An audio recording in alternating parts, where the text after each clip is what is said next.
Prise de poste d'un des 6 médecins d'SOS, il est 8 heures. Il s'en va faire ses premières visites. Alors là, on va voir une dame de 70 ans qui a des douleurs au ventre.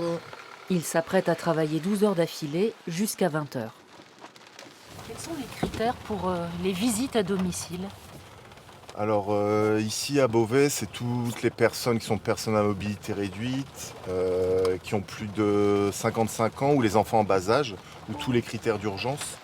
Jusqu'alors, il n'y avait pas d'SOS médecins à Beauvais, un secteur où le manque de généralistes est important. Leur présence était très attendue. Oh, il y en a, ça fait 1 an, 2 ans, qui n'ont pas eu accès à un médecin traitant. On est dans un désert médical et la France est devenue un désert médical. Bonjour madame. Qu'est-ce que je peux faire pour vous, madame? Depuis la création d'SOS médecins le 2 novembre dernier, le nombre de patients est 2 fois plus important que prévu. 150 à 200 consultations par jour, dont 30% de visites. Au cabinet, le prix d'une consultation, c'est 25 euros et à domicile, ça va être 35 euros.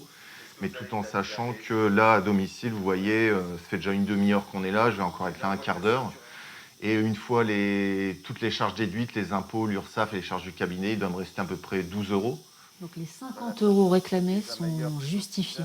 C'est un des axes qui va dynamiser la profession, ça va susciter des vocations aussi, et ça va permettre de faire plus de visites. Donc oui, c'est justifié. Voilà, vous n'avez qu'à respirer profondément, ça va décoller les sécrétions, ça va vous aider. D'ici 5-10 minutes, on réévalue les choses et on voit ensemble, d'accord? L'Internet et le site de la Sécurité sociale ne fonctionnent pas, donc je vais devoir faire tout en feuille de soins papier. Et ça prend 5-10 minutes. Et donc, fois X patients par jour, et ben, ça fait 1 à 2 heures par jour où je ne vois pas de patients et je suis obligé de faire du travail administratif. Et c'est contraignant. On pourrait déléguer à une secrétaire, mais il faut embaucher une secrétaire, il faut des moyens. Et à 25 euros la consultation, on peut pas faire ça, c'est impossible. Pendant ce temps, 3 autres médecins consultent au cabinet dans le quartier Argentine. Il y a du monde, mais pas d'impatience. Le souci, c'est qu'il y a énormément d'attentes pour voir leur propre médecin traitant, voire des 15 jours de délai. Donc en fait, non, plutôt content de nous, de l'ouverture de la structure. Même nos médecins traitants, c'est impossible d'avoir un rendez-vous. C'est super d'avoir l'opportunité d'avoir SOS médecin à Beauvais. Mademoiselle. La nuit, 2 médecins assurent la permanence des soins, de 20 heures à minuit et en nuit profonde de minuit à 7 heures. Un rythme de travail soutenu. On peut faire 1 à 2 nuits par semaine, maximum 5 par mois. Comme on est 6 médecins, on arrive à faire ce roulement qui s'opère bien.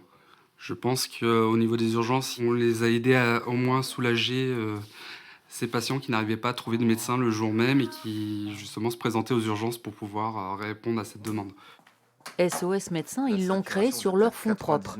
1,5 million d'euros la structure a 6 associés, endettés pour 20 ans au moins.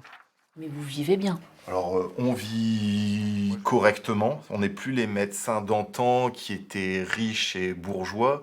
Maintenant, si on veut bien gagner sa vie en médecine, il faut travailler énormément. Et là, on voit que même en travaillant 60 à 70 heures par semaine, on n'a pas un train de vie extraordinaire. À Beauvais, 30% de leurs collègues médecins de ville vont partir à la retraite d'ici 5 ans. Le rythme de travail des médecins d'SOS ne risque pas de fléchir. Très bien. Bonne journée.